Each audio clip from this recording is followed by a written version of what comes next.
ओम नमो भगवते वासुदेवाय। गोविंद सहारा तेरा है, नंदलाल सहारा तेरा है। मैं तेरा हूँ तू मेरा है, नंदलाल सहारा तेरा है। गोविंद सहारा तेरा है।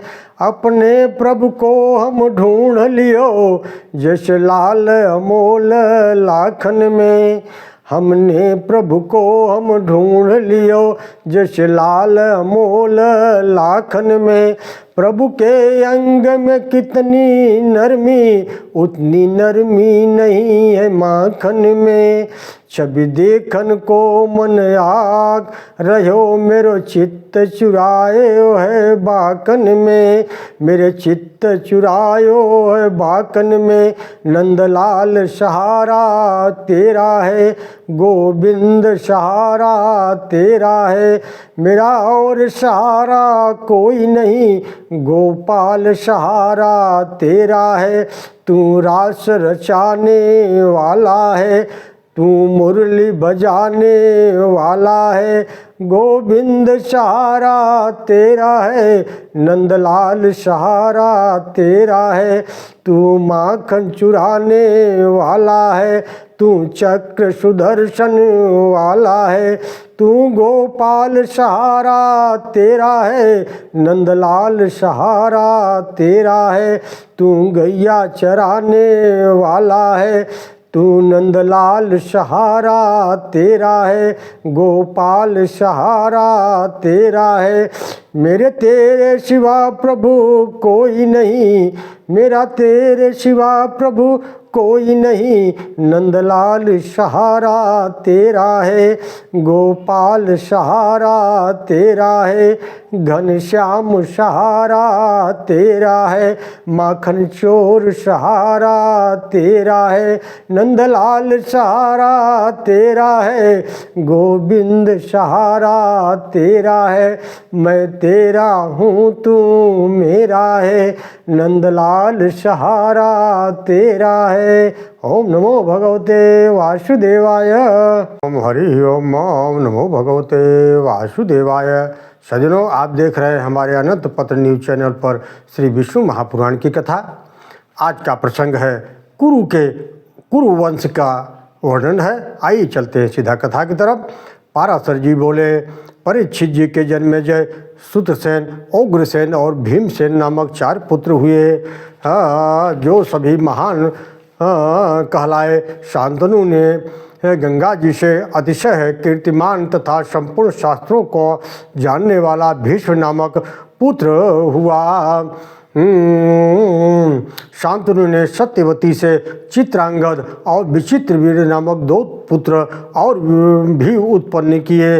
उनमें से चित्रांगद तो बाल्यावस्था में ही चिंद्रागद नामक गंधर्व ने उसे युद्ध में मार डाला। विचित्रवीर ने काशी राज की पुत्री अंबिका और अंबालिका से विवाह किया। अत्यंत भोगासक्त हो रहने के कारण अतिशय खिन्न रहने से वह यक्षमा के वशीभूत होकर अकाल में ही मर गया। तदनंतर मेरे पुत्र कृष्ण द्वैपायन ने सत्यवती के नियुक्त करने से माता का वचन टालना उचित न जाना। तब विचित्रवीर की पत्नियों से धृतराष्ट्र और पांडु नामक 2 पुत्र उत्पन्न किए। उनकी भेजी हुई दासी से विदुर नामक एक पुत्र उत्पन्न हुआ।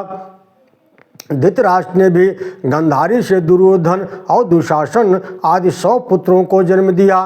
पांडु वन में आखेट करते समय जब ऋषि के शाप से संतानोत्पादन में असमर्थ हो गए थे, अतः उनकी स्त्री कुंती से धर्म, वायु और इंद्र ने क्रमशः युधिष्ठिर, भीम और अर्जुन नामक 3 पुत्र हुए तथा माद्री से दोनों अश्विनी कुमारों ने नकुल, सहदेव नामक 2 पुत्र उत्पन्न किए।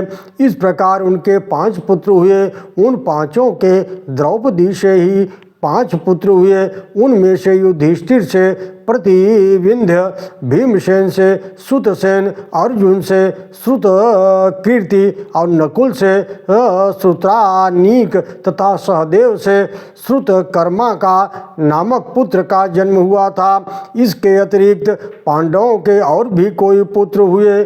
कई पुत्र हुए, जैसे युधिष्ठिर से यौधेयी के देवक नामक पुत्र हुआ, भीमसेन से हिडिंबा के घटोत्कच और काशी से स्वर्ग नामक पुत्र हुआ। सहदेव से विजया के सुहोत्र का जन्म हुआ। नकुल ने रेणुमति से निर्मित्र को उत्पन्न किया। अर्जुन के नागकन्या उलूपी से इरावन नामक पुत्र हुआ। ओम नमो भगवते वासुदेवाय।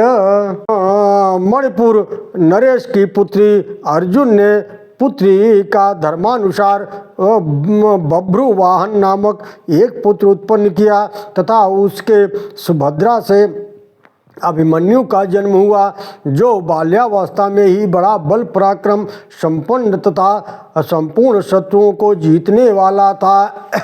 तदनंतर कुरुकुल छीड़े हो जाने पर अश्वस्थामा के प्रहार किए हुए ब्रह्मास्त्र द्वारा गर्भ में ही भस्मीभूत हो चुका था, किंतु फिर उन्होंने अपनी इच्छा से ही माया मानव देह धारण किया।